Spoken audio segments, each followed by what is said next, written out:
Hello, everyone. Again, this is Ethan Shapiro, the climate change realtor with Coldwell Banker, founder and manager of the most innovative real estate sales company, back for another episode of Changing the Climate, a show where we talk about the changing world around us and how we can make it better. I am very excited to have my guest, Miss Kelsey Grant. She is a senior at the University of Colorado Boulder, studying both political science and my personal favorite, philosophy. She's a longtime volunteer for the Citizens Climate Lobby, where she currently works part-time as a conservative fellow. So Kelsey, thank you so much for joining us. Great. I'm so happy to be here. Thank you for inviting me. Oh, you're so very welcome. I'm really, like, as I said in the last couple episodes, I'm really starting to enjoy this show. And so we just love to start the show by getting some background on you and who you are. And yeah, just that. Great. Well, like you said, I'm a senior at CU Boulder. I have Go been Buffs. exactly, and I've been with CCL since January 2019. I actually got started in climate and environmental issues during my time as Sunday school teacher. So I'm a church girl. I was making environmental ministries at my church and talking about environmental stewardship in my capacity as a Sunday school teacher, and that was where it really caught my passion for climate action. And my church was actually partner with CCL, and that was how I really got my foot in the door.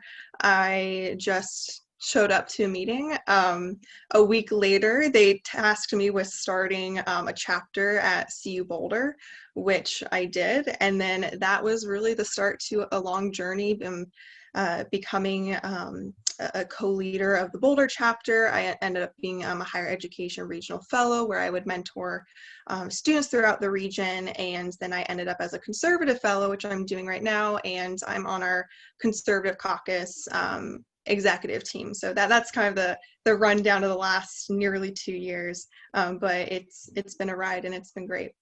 Beautiful. But yeah, thanks for that. Was the church that you worked at in Boulder? No, it was in Denver. So I'm a church hopper. Nice. I go to a church in Denver and also in Boulder, but the one I found about CCL was in Denver. Cool. So first of all, thank you for what you're doing. I appreciate it. I think anyone who does volunteers their time or works with the church, just fostering community and doing stuff for other people is great. But how did you get into political science and philosophy? Have you always been interested in just the way the world works or the deep questions of life? I went into college wanting actually to be a pediatrician. I wanted to lead a career in some kind of care profession. I just wanted to help people. And I thought that being a pediatrician or a doctor was the best way to do that. And then, my sister went into nursing school, and I just realized that really didn't fit me in how I could best serve the world and my community, given my own natural talents and abilities. And I thought law school would be the best avenue for me to help people. And that's why the natural fit for an undergraduate degree is political science. I was actually a political science and English major. I switched English to philosophy because philosophy was so difficult for me, and it's still incredibly difficult for me, but I love the intellectual challenge. It keeps me on my toes. What do you find difficult about it? Is it the logic? Is it the density of the topics? Or is it the lack of answers? All of it. There's a joke. They say all it takes is one philosophy course to really screw your brain up, and I 100%, understand 100%. I understand what they mean by that. It just, there's so many questions, and like you said, there's a lack of answers, and I like certainty. And when you're in philosophy, you don't get that. So it really goes against my own instincts and what I like intellectually. But it's just so complex in so many ways. The logic is difficult, but it never stops me from thinking, and I enjoy that. Well, thinking is great. Speaking of thinking, have you had a Jume Wingo or Alistair Norcross or Matt Pike? Any of these guys ring a bell? No, I, No. I keep ending up with like ancient philosophers, and it's typical American Did you have Don philosophers. Bailey? I sure did. I love Yes. Don Bailey. Yeah, he's a great guy. Everyone loves him. Yeah, well, you took ancient philosophy. I did take And ancient so you with studied him. Plato in his class, right? I did. Yes, he has his own take on Plato compared to the other course. It's very hard for me to wrap my head around that, but he's a fantastic instructor, Yeah, entertaining. it's hard to wrap your hand around anything. What I really learned in that class is showing you how much content can be in just a few passages. Like, you don't understand how much meaning is behind. Like, we've been studying the Republic. What is it? Is it for many? Is it millennia yet, or is it since just centuries? Is it how old is the Republic? I think it's a few thousand years old. I have no idea. No I, worries. I We should both know. obviously we both didn't didn't pay enough attention, but He yeah, didn't teach us those details. It doesn't no matter. worries. Cool. Well, I love philosophy. I'm sure Yeah. we'll get into it a little bit on the show. But yeah, would you want to explain what a citizens climate lobby is and how you got interested in it? Absolutely. So CCL is it's an international nonprofit organization that, in a nutshell, works towards really catapulting federal climate legislation into the national spotlight. So we're international. We're largely based in the United States. We have about 200,000 members, about 600 chapters, and like I said, they're across the globe. Right now, our main focus is on building political and public support in our communities for a single bill in Congress, which is the bill that it's a carbon pricing bill in Congress that has the most co-sponsors of any carbon Very pricing bill cool. right now. Yes, and it also has bipartisan support. So it's called the Energy Innovation and Carbon Dividend Act, or HR 763. And in a nutshell, what this bill would do is it would place a price on carbon. So it places a tax on fossil fuels at the source of extraction, and it takes this money and we redistribute it back to the American people. So it offsets the regressiveness, and it also addresses a few political issues that come along with, implementing a tax. But it also has an international component that incentivizes other countries to reduce their emissions, because while it'd be significant for the United States to reduce our emissions, that's incredibly important. This is a global problem, and we need to have an international component and an effective climate solution. But our goal is to build political support for this within our community. So we focus on empowering the individual and making sure each person that comes to our doors is given the opportunity to really enhance their own natural skills to make them the most effective advocate that they can be. And another really important part about CCL is that we are nonpartisan. We take that very seriously. We work with everybody and anybody. We work with Republicans and Democrats, no matter who you are. And CCL makes us unique from other environmental groups is that we maneuver this middle area in the climate world, and that's just so crucial, because for a long-lasting climate solution we need bipartisan support. So that's what we do. Well, that sounds amazing. I am curious, when you say the bill, it takes funds, or it proposes some kind of fee on using carbon, which I think is great. But then you mentioned that it redistributes that money to where exactly, and how is that determined, if you know? Yes. So it's taking a step back. So yeah, we put a tax on fossil fuels, source of extraction. We generate a ton of revenue, and now we have a huge problem. It's regressive. Energy prices went up, and now the government has a huge pot of money, which gives conservatives heartburn.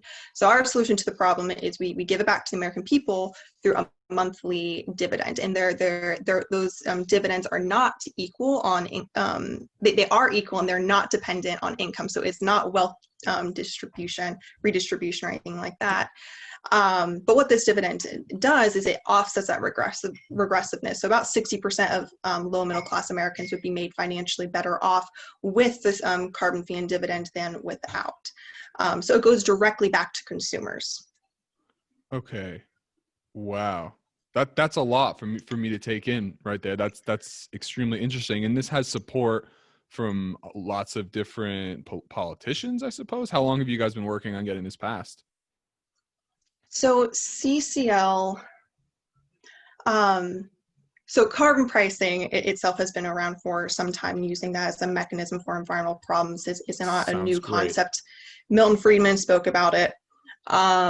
This particular bill, I can't remember past like a few years ago, there was a bill in the last session that was very similar to this one, and it was reintroduced in this session. But we've been focusing on carbon fee and dividends for I think like the last decade. Um, you're talking about like the support from politicians. So I will say there is a broad coalition of support for this policy framework from the far right to the far left. Last year, 3,500 economists signed a statement in support of revenue neutral carbon pricing, saying it is the most cost-effective solution to reducing our emissions. And this comes from economists on the right and on the left. How is it different from a carbon tax? Well, it is a carbon tax. What Okay. really it is a carbon tax. That's how it goes into the tax code. What really gets interesting is how people what they do with the money. So if you want just like a Right. basic carbon tax, what happens is you put a price on carbon, and energy prices go up, and that consumers like myself and you have to bear that cost. But what this one does is it has an additional mechanism that solves that problem, so consumers do not have to face rising energy costs, or a regressive kind of policy. And will gain support because people will get more money back in their pocket. That's so smart. Exactly. Yeah. So it's for about 60% of Americans would have more money coming in than they would be losing due to higher energy prices. How is that like calculated? How is it calculated? How do you know like 60%, because like certain people use more energy, so they'd have to pay more, so it would cost them more, whereas certain people use less, something like that? It's so take a step back. So low income folks actually spend more on energy in proportion to their income Yeah. compared to wealthier folks. But how this is distributed, since we're placing the tax everywhere, and we're dividing it up into equal sums, how it does end up lower income, because it's more of like an absolute number. You divide it, and then low middle class folks end up having more, so they spend less on energy in absolute terms. And when you couple that with a dividend that is in equal lump shares, it does work out in that way, where they have more money coming in than they actually spend. I don't know if that makes sense. I can No, it does. provide No, studies later. of course, yeah. No, it does make sense. That's really cool. So I've been like slowly or starting to ramp up a little bit, reaching out to all these different organizations, and I'm like really looking for. I'm such a pragmatic person. I just want A, then B, then C. But like life's not like that. But yeah, I'm curious. So are you involved with any other like climate change organizations at all? I I CCL is close, friends with a lot of organizations, which I'm sure we're all working for the same thing. You we know are what I'm all saying? working. That's such a valuable reminder, because there are divisions within the environmental and What climate and space. what's interesting is in politics as well, or just in life, it's funny how the people you usually hate the most are the ones who have the same goal as you but are going about it a different way, and I think that's so silly. It Yeah, it is very silly. I yeah, would agree. There are different groups in the environmental space. They all have their own strategies for addressing this issue, and they're all getting at the problem in a different way and at a different angle, and we're working towards the same goal. But what's so self-destructive is when we start saying that person has the wrong strategy because it's not our own, and that's quite detrimental. We're all on the same team. We're working towards the same goal. So get back to like your original question, other groups I work closely with are like Republic EN. So it's a Republican group who's founded by Bob Inglis, a former Republican congressman, and they work towards really empowering and activating the conservative voice in the climate space. I also work closely with Students for Carbon Dividends, Young Conservatives for Carbon Dividends. I have lots of peers and friends who are in more progressive groups like, Sunrise. I personally haven't worked with them, but I I'm in close contact with those folks, and I have good relationships on the right and the left, and also Climate Leadership Council. cool. So is what attracted you to CCL the more political focus because it's related to like what you're studying with your degree, or do you think that a top-down approach is more effective to solving this, basically this, I don't know if the word is insurmountable or surmountable or huge problem we're dealing with, which is we're addicted to dirty energy. Well, I will say it is dirty energy, but it's also good energy. Fossil fuels have done so much for us Let's and change the advanced world. something really. It's catapulted us in the right direction of human development and flourishing, and we always want to remember that.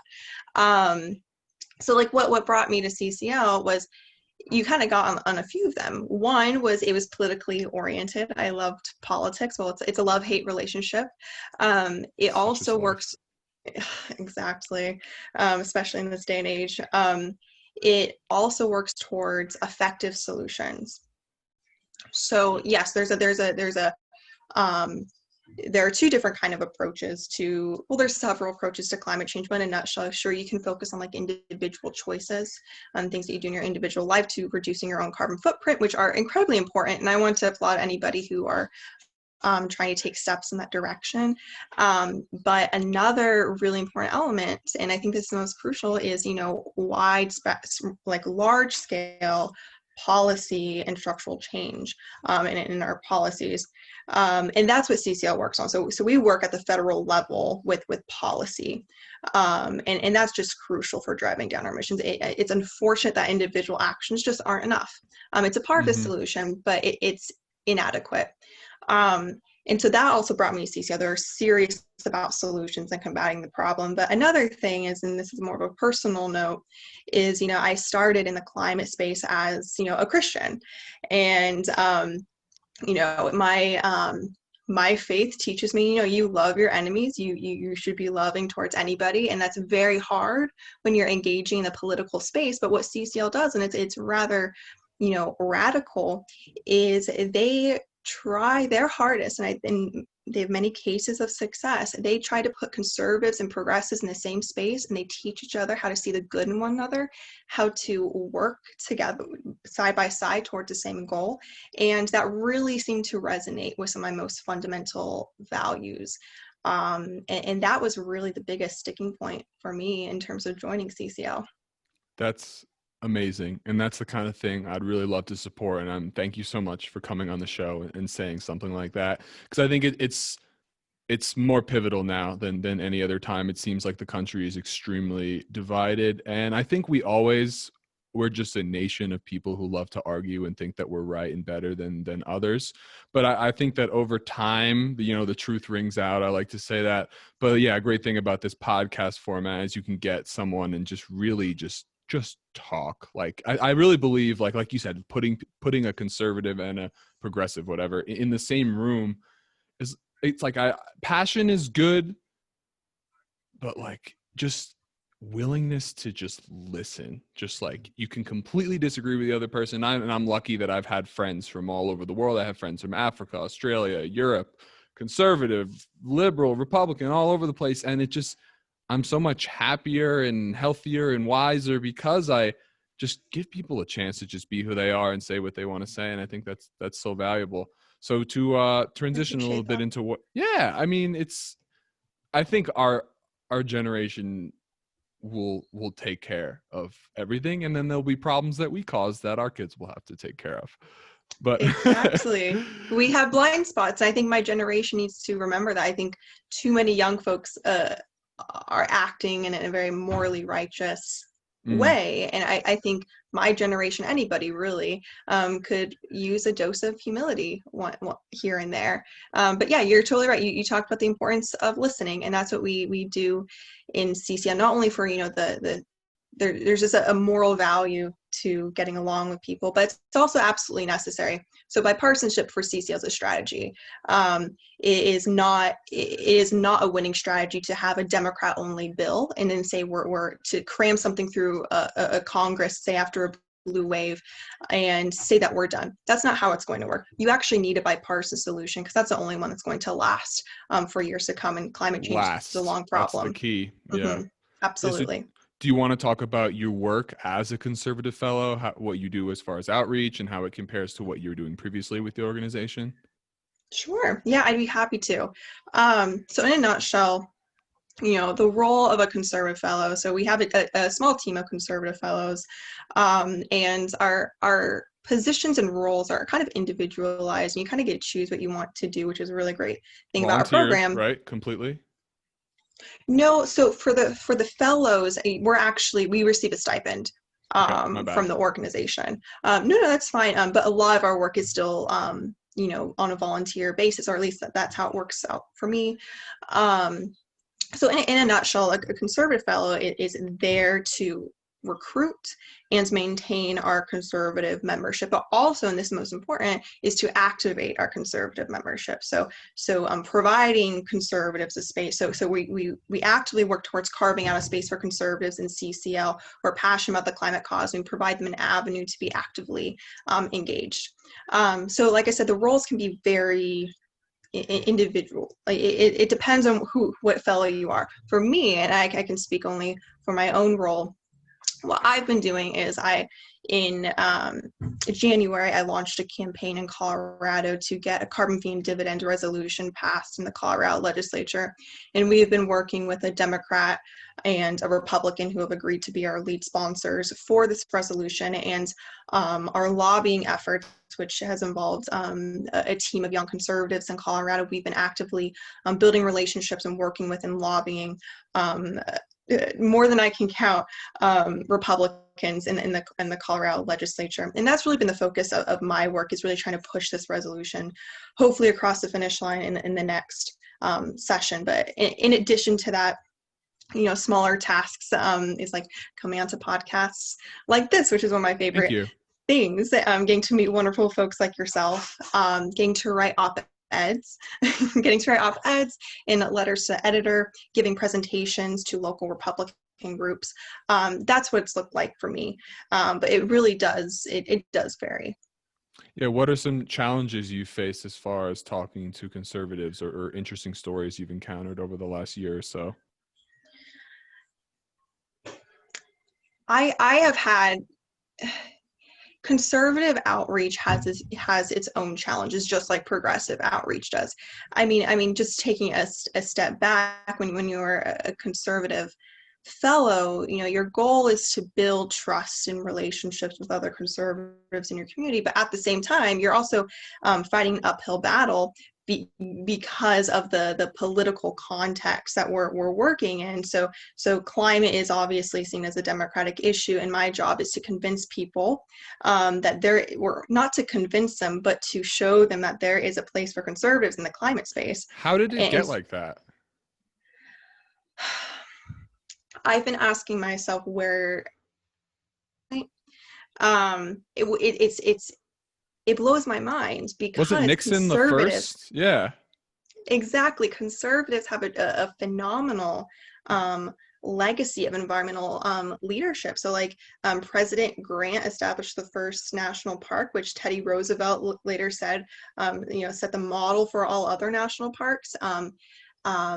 Reagan signed the Montreal Protocol. Bush Sr. used market-based solutions to address air pollutants. Conservation and environmentalism has been a conservative value and an issue of the Republican Party for a long time, and it did seem to flip. And I haven't quite understood that where that happened. I do know something interesting happened when Al Gore became a more prominent politician. You'd hear Republicans say, if this one Republican, I don't even remember his name, but he was reflecting on his time serving with Al Gore. And he said, if Al Gore said something, Republicans would want to do the opposite. And I think that problem also trickled into the climate problem. I'm not attributing polarization on the climate issue to Al Gore. It's such a complex issue, and that would be a gross oversimplification of it. But yeah, I don't know where that flip happened. And honestly, I would like to get to the bottom of it. Yeah, that would be good. So as far as challenges, do you find that most people in your age, so I take it you speak to a lot of young conservatives, right? I do. Do you find that most people in our age bracket are still fighting this reality, or do you hear a lot of climate denial in our age group, or is kind of most everybody just accept it what it is? No, what is so interesting, and like you can, Pew Research has uh, really highlighted this trend that young Republicans and conservatives are young Republicans and young Democrats are nearly identical on attitudes about the climate issue and the degree of urgency. Now, where they might diverge is, on the solutions to the problem, which is a Naturally. fine discussion to have as long as we agree there's a problem. But yeah, so a majority of millennial and younger conservatives care about the climate issue, and they also think that the government needs to be doing something about it. Another great organization to look at is ACC, the American Conservation Coalition. It's led by young Republicans who are passionate about the climate issue, and they're trying to get something done. It's just phenomenal. So the conservatives who I come across in my age group, they want to see something done. They are hungry for a GOP strategy. Like I often talk to other college Republicans at CU Boulder, and they'll often say, sometimes progressive peers will come up to them and say, like, what's the Republican Party doing about climate change? And they often don't have any ammunition in response to a question like that. That sounds And I quite think, combative also. yeah, that's politics. Yeah, sure. But they're hungry for a comprehensive GOP platform on climate. Right. So, what is the strategy for getting the youth involved as far as CCL is concerned? Or do they want people to go and lobby the government, or do you guys? Yeah, I don't know. I'll let you take that away. Yeah. I love the question about how to engage our youth. So when we think about climate change and how youth are being involved in the problem, we think about, like Greta Thunberg or, climate strikes and things like that. And that's a wonderful form of engagement. I applaud young folks and people of all ages for trying to get out there and to do something about the issue. What I would like to do is I would like to get those kids off the streets and get them into lobby meetings. Mm. It does not surprise me. When I was working as a regional fellow and overseeing the higher education outreach and working with college students, a common attitude I would encounter among young people is that they just hate politics. They hate our political institutions. They feel like this democracy isn't their own, and to a large extent, a lot of them have just given up hope. And they don't want to have anything to do with lobbying or politicians unless it's like yelling at them. And so what we like to do as CCL is we like to empower young people, to teach them how to use the tools and their own skills to build relationships with their lawmakers and to push us in the right direction. I would love to just see young people in the halls of Congress instead of in the streets. Of course, there's a place for public In there. demonstrations like that. Yes, there's a place for those kinds of public demonstrations. But young people need to know that their voices are listened to when they go into these lobby meetings. Politicians know that the young people, our voters, are going to be sticking around for a long time. We're also the largest voting bloc. We have tremendous political power. We just need to learn how to use that political power in a more effective way. And I don't think striking is always the most effective way. I think it's playing a part. And I have to thank Greta and climate strikers. You have to thank them for what they've done. But I would love to see some movement into the lobbying space, because that's also where you learn about policy. You have to be very thoughtful about what you're doing, and I think we would all benefit from it. All right. So I'll just throw this. What is lobbying exactly? I had a conversation with my thesis advisor about this yesterday, and we were wrestling with the question, what is lobbying? Lobbying is not just giving money contributions, and that's not really CCL's way. Lobbying is essentially just relationship building. And it can take many forms. Let's say, for example, fossil fuel companies, they know that lobbying is not just money, it's also relationship building. It's calling people up. It's checking in on people, forming relationships founded on respect and trust. And in CCL, that's what we do. We Citizens Climate Lobby.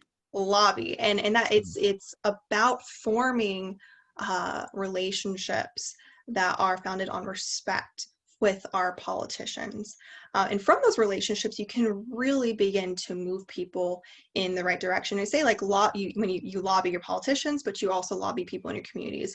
And lobbying also goes beyond just sitting in the room with your politician. It also but primarily involves building support back home in your community, and then going back to your political office saying, hey, this is a progress we've made. These are the number of endorsements, number of petition signatures, or something like that we've earned in your district. But it all comes down to respectful relationship building. And we actually have a rule in CCL. We say if you cannot walk into a politician's office and feel overwhelmingly thankful for their service to our country, then if you can't do that, then don't be in there. Go to a different office. But you need to be able to address each politician and public leader with respect and gratitude. Yeah, no doubt. I mean, everyone's just playing their part in the world, trying to do their best, providing a service, whatever they've been kind of herded into or chose their own path, whatever it may be. Something I think people don't realize is the true power of your voice, especially as Americans. We are so influential on the world stage. Every single American has such power. And what's, becoming more and more apparent to me, what's so easy to see is most people don't use their voice. Like when one person comments on like one of my videos, like I'm just getting started here with my business, like that touches me. And when I like reach out and make videos for people and someone's like becomes inspired, it's amazing how like 90% of people will not re-engage with someone. Like most people don't comment on videos and don't, I have a thought I'm going with here. It's just, if you do take action and use your voice, you will have an impact. Whether it's 0.5%, 1%, or 20%, if you really believe in what you want to put out into the world, then just go out there and do it. Like what you're doing, like you're making huge strides. Like, thank you for coming on the show. Thank you for doing everything you're doing for climate change. Thank you for finding what you want to do in life and believing in yourself. And just, even though you're in this crazy environment that everyone has this huge negative conception of, right? You're still like, this is what I'm interested in. I want to help people. I want to make a difference. And you're using you and your voice, and it is powerful. And I think people really, really underestimate the power that one person can truly have on the world. That's just what I think. Absolutely. I think most people want to use their voices. I think a lot of people are agitated by the problems going on in this world. They think it won't work. They think it won't work. And that is, I resonate with that. I often wonder, am I being effective? And to a large extent, I have no idea. So I try to be humble. But, the thing about CCL is, for folks who are uncertain about how to effectively use their voice, what CCL does so well is that we will look at your unique, your innate talents and abilities and skills, and we will teach you how to make the most of those. Just you as your individual, everyone has something to bring to the table, and we will teach you how to make the most of it. And that's what I love about CCL. We take ordinary folks and we transform them into incredibly effective and impactful citizens. I mean, we have students who will enter CCL not knowing anything about climate change, and now some of them are working in Congress, actually, in offices on climate and energy, because CCL trains their volunteers so well, and really empowers them. So yes, I mean, we not only need to find our voice, but we need to learn how to do it effectively. And there are more effective ways to use your voice than others. Yeah. So as far as the situation we're in now, I don't know if it's legitimate or it's just like constructed, but it seems like if you're on one team, you hate the other team. If you're on the other team, you hate the other. Is this the reality of the situation, or are we all similar? I don't know how to feel about it anymore, because it seems like it's like, oh, there's no good people if you are, the opposite political stance for me. But at the end of the day, I think everyone's just searching for a happy, healthy life, like filled with love, whether they want to admit it or not. I'm a bigger loudmouth than most people. I'll say, like, life is about love. People don't like to say stuff like that, but it's true, and everyone's looking for that. So it just seems like some way for us all to just get it figured out and taken care of. I don't know. I guess, yeah, go ahead. No, I, in a way that really does touch my heart. I've said this on another podcast, and I stole this from another CCL volunteer, but he would say nobody wakes up in the morning wanting to ruin this planet. If you're look, American politics is defined by tribalism. We get very stuck in the mindset that the person on our team is just a horrible person.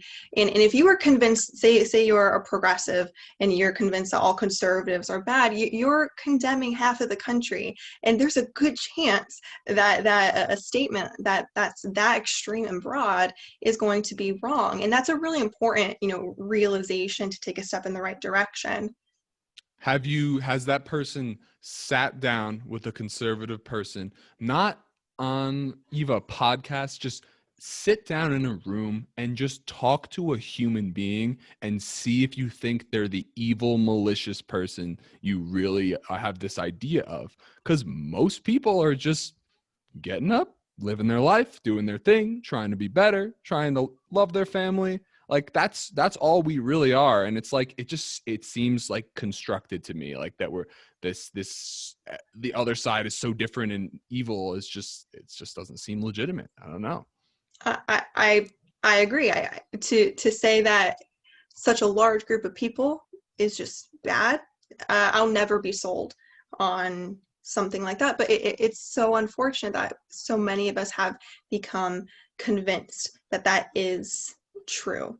And it's really, really difficult to unravel what can we that do? political Yeah, I don't know what to do about Come it. to CCO, we will teach you how to do Yeah. it. I think just spread love every day. Yes, that's the goal. That's the leading value. But when it gets down to the nitty gritty of doing it, it can be so difficult. I experience it in my own work. I will encounter people who oppose me, who think the worst of me, and how having to navigate the situations is just so difficult. But it's incredibly rewarding. And but you're asking, like, well, how do you do that? I would suggest CCL. There's also another organization called Braver Angels, which we actually partner with. Braver Angels is a phenomenal organization. They are all about depolarizing America. That's their catchphrase. And what they do is they actually get Republicans and Democrats in a room, and in what you mentioned at the beginning of this discussion was listening. If it's in the pre-COVID area, they would have they'd alternate. They'd have like Republicans in the middle of circle in a room, but Democrats on the outside, or vice versa. And the folks on the outside would have to listen to those sitting on the inside, and you just have to listen and get to understand them.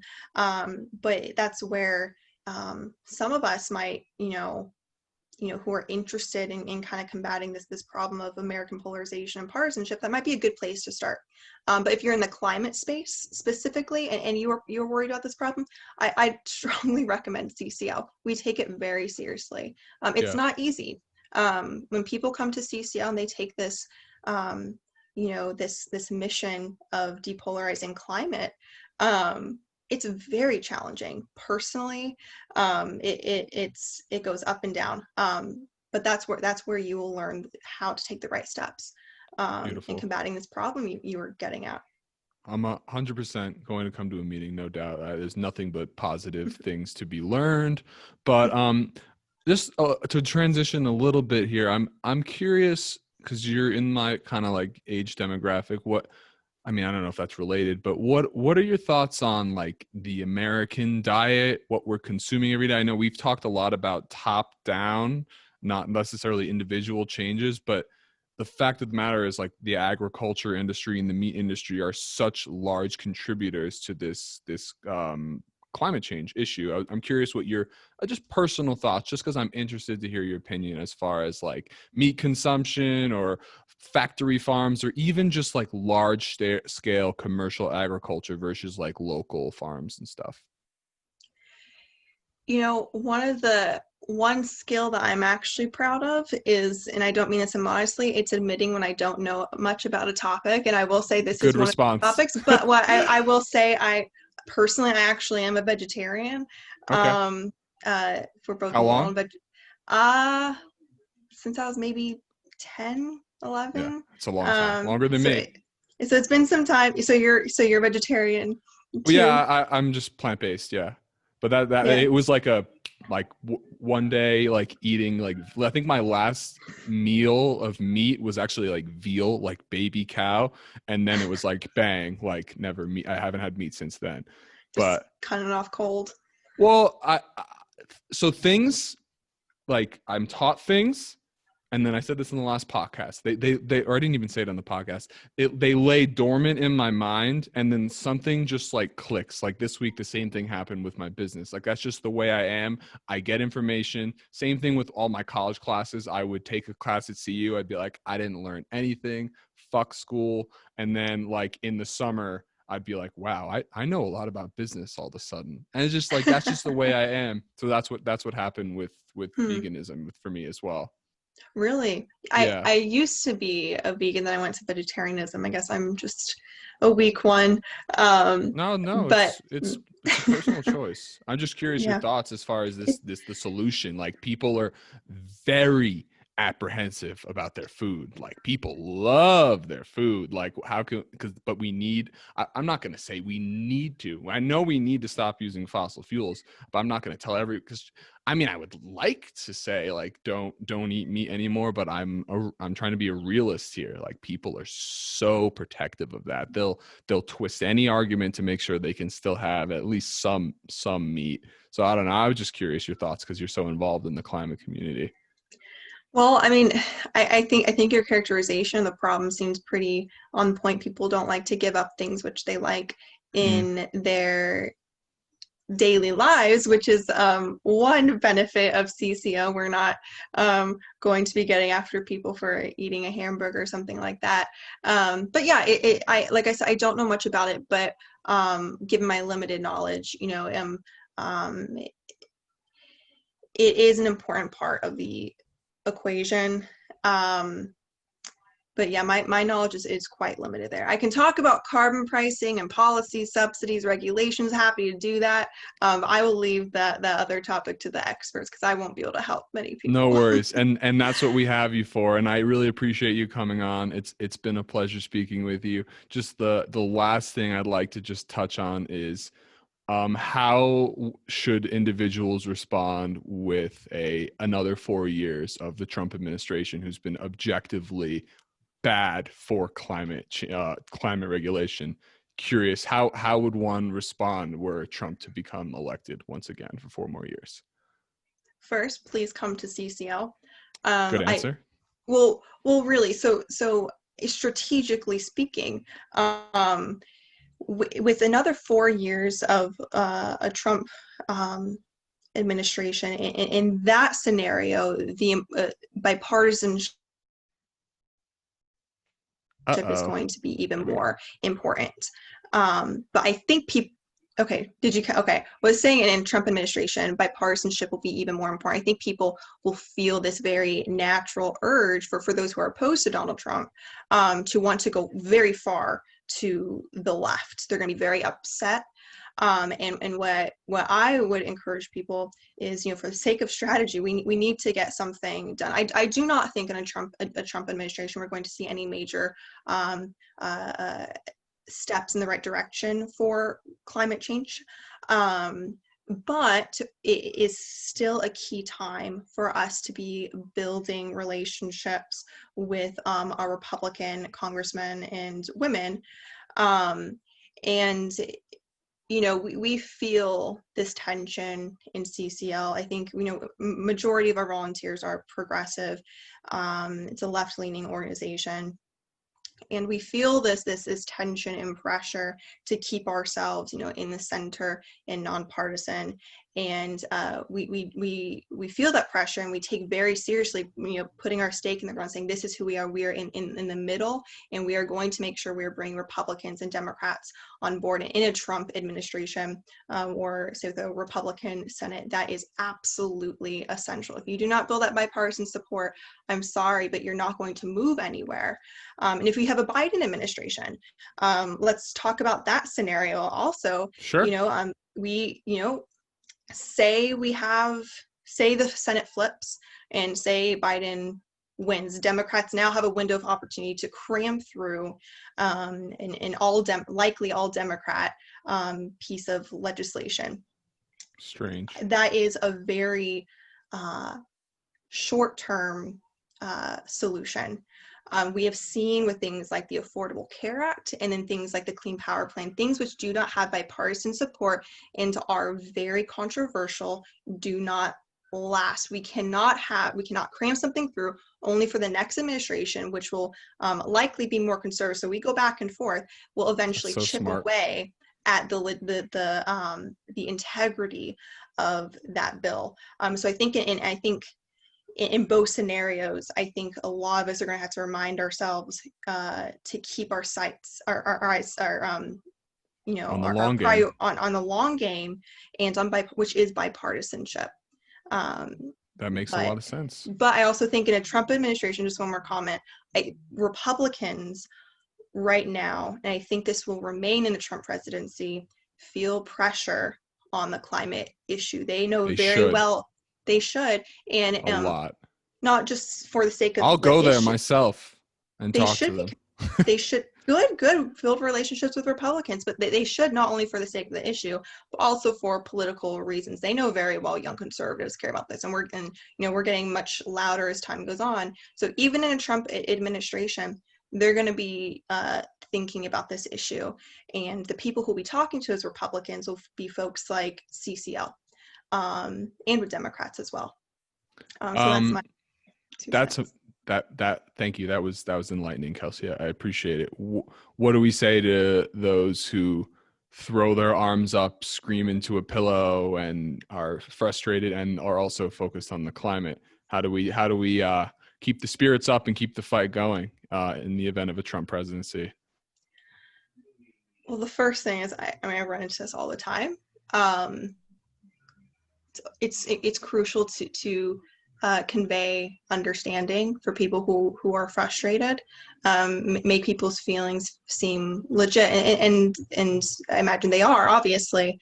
But again, what I would say, and I was talking to another peer in CCL about this, is how do we actually keep our volunteers' spirits up? And I think the biggest thing is keeping them in CCL and showing them that we can and will have breakthroughs on the conservative and Republican side. And we do it all the time. It's sometimes very slow, but I have seen a lot of, I think, more progressive volunteers who are on the fence about the bipartisan cause. When you bring to them moments of success and you show them, hey, this approach works, it gives them some energy to keep going. So if you're frustrated, I recommend coming to CCL. You're going to meet other frustrated people on the right and left for all different kinds of reasons. Some people could be happy with the outcome of the election, but they could be upset that people are so upset on the left. You never know. But people are all frustrated, and I encourage people to come, and we will provide you a home, and we'll help you be the best volunteer that you can actually be. Well, shout outs to shout outs. Shout it out, y'all. CCL, how can people get involved with the organization? Go on the website, I suppose? Easiest way? You can. Yeah, citizensclimatelobby.org. If you are in Boulder, we have monthly chapter meetings that are held virtually.